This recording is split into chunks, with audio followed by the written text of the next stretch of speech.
Olá, tudo bem? Vamos começar? Hoje nós vamos ver alguns biomas que compõem, aqui as características físicas do planeta Terra. Vamos analisar o que é um bioma e ver quais são os principais dentro desse espaço, correto? Como a gente sempre costuma fazer, para que fique melhor, eu sorteio essa imagenzinha no cantinho da tela para que você consiga ver todo o slide, plenamente o slide. E lembrando que qualquer coisa, se você tiver alguma dúvida, pause o vídeo, reveja, mande perguntas para o professor, eu estou aqui para te ajudar, tá bom? Então vamos lá, vamos tirar a nossa imagem aqui, você fica com o meu áudio e a gente vai então juntos analisar as paisagens naturais, os biomas.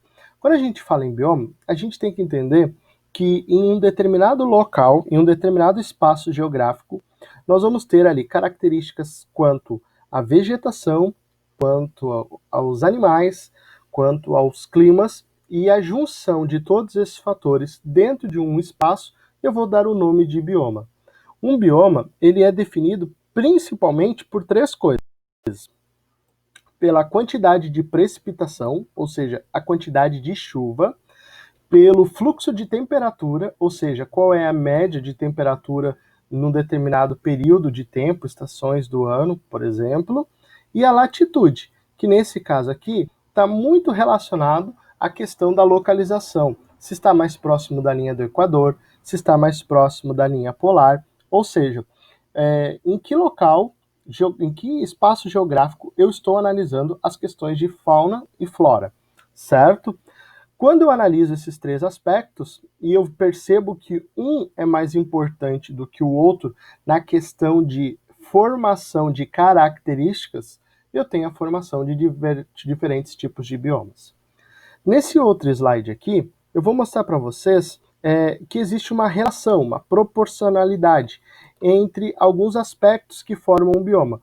Por exemplo, a pluviosidade, ela tende a ser maior onde eu tenho um aumento de temperatura, ou seja, onde eu tenho uma temperatura maior, eu vou ter também uma pluviosidade maior. Onde eu vou ter uma temperatura menor, aqui, mais ao cume, essa pluviosidade ela quase desaparece, mas eu tenho um outro fator aqui, que é o fator do frio, o fator do clima. Quanto mais eu me afasto da linha equatorial, maior vai ser a condição de um terreno, de um espaço mais frio. E isso também interfere, consequentemente, na chuva, afinal de contas, a umidade, a pluviosidade, são fenômenos que estão intimamente ligados com a temperatura. Nesse slide, a gente começa então a analisar os primeiros biomas da Terra. É importante a gente destacar uma coisa que para você conseguir compreender por que, por exemplo, no norte eu vou ter uma intensidade de frio maior do que no hemisfério sul. Bom, se você olhasse essa foto e eu pedisse para você criar aqui a linha do Equador, talvez na sua tentação inicial você faria a linha mais ou menos por aqui, nessa direção. Saiba você que a linha do Equador, ela passa mais ou menos nessa latitude. Então, aqui nós temos o hemisfério norte e aqui nós temos o hemisfério sul. Lembrando que nós estamos dividindo a Terra igualmente, em duas metades, norte e sul. Mas por que não parece que essas metades estão bem divididas? O que está acontecendo? É que existe no hemisfério norte uma quantidade maior de terras do que no hemisfério sul. Isso ocorre porque no hemisfério sul a quantidade de terra vem a ser menor, mas de oceanos de água, vai ser maior. Então nós temos o Oceano Atlântico, nós temos o Oceano Índico e além disso nós temos o Oceano Pacífico, Afinal de contas a Terra é redonda, então o Oceano Pacífico nas extremas, Oceano Atlântico e Oceano Índico. Então é mais ou menos assim. É como se no hemisfério norte tivesse mais parte de terra, continente, e no hemisfério sul eu tivesse mais partes de água, ou seja, eu tivesse uma quantidade maior de oceanos e não de continentes. E isso acaba interferindo, sim, na formação da vegetação desses dois espaços. Limpando a imagem, então o que eu vou perceber? Eu vou perceber que o primeiro bioma que eu vou analisar, esse bioma que está no extremo norte do planeta Terra. Eu vou chamar esse bioma de tundra.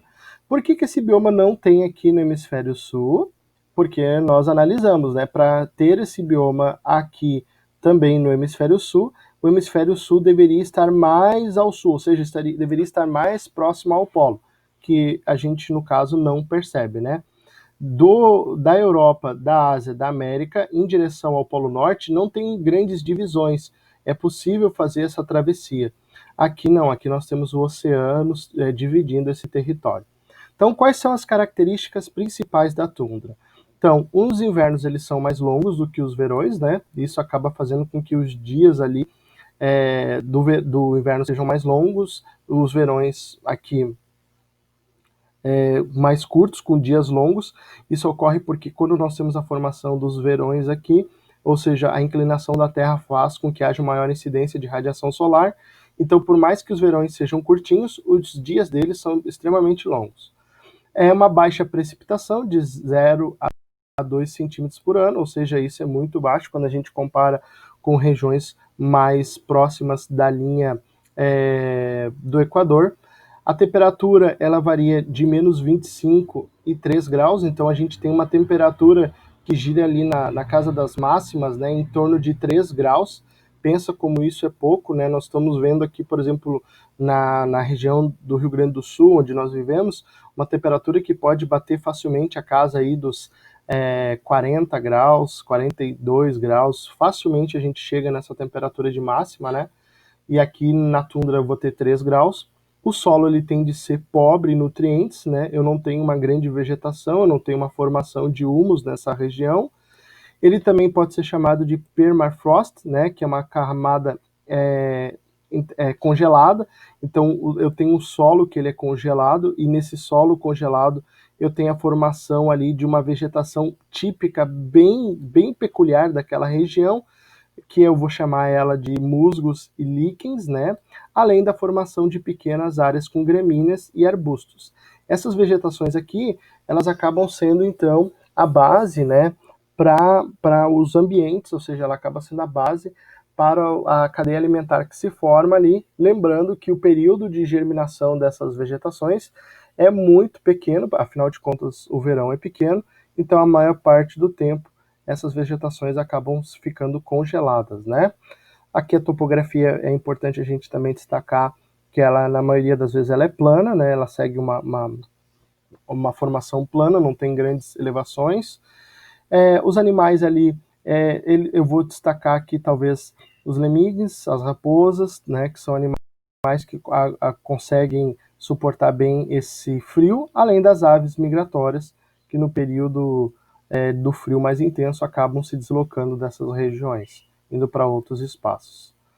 Vamos para o próximo slide. Então aqui eu tenho algumas imagens, né, dos animais que compõem esse bioma, e aí nós vamos para o segundo, que a gente vai analisar. Nós vamos ver de 2 em 2, então agora nós vamos analisar esse aqui, e depois nós vamos deixar a próxima aula para analisarmos a formação dos temperados, tá? Que é a transição.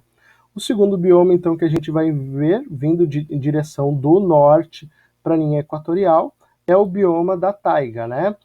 Esse bioma, ele pode ser chamado de vários nomes. Ele pode ser chamado de coníferas, ele pode ser chamado de floresta boreal, ou ele pode ser simplesmente chamado de taigas. Então, ele vai ser encontrado no Canadá, nos Estados Unidos, nos países ao norte da Europa e da Ásia também. E ele é composto, na sua grande maioria, por uma vegetação que parece cones, né? Parece pinheiros, daí vem o nome coníferos. Além de ser formados também por samambaias, arbustos, musgos, como o outro era. A temperatura aqui já é um pouquinho maior e a pluviosidade também é um pouquinho maior. Então, nesse tipo de bioma aqui, eu já vou ter uma característica de uma vegetação mais alta. Essa vegetação mais alta é justamente esses pinheiros que eu vou dar o nome, né, de coníferas, porque ele tem esse aspecto, como nós já havíamos comentado antes.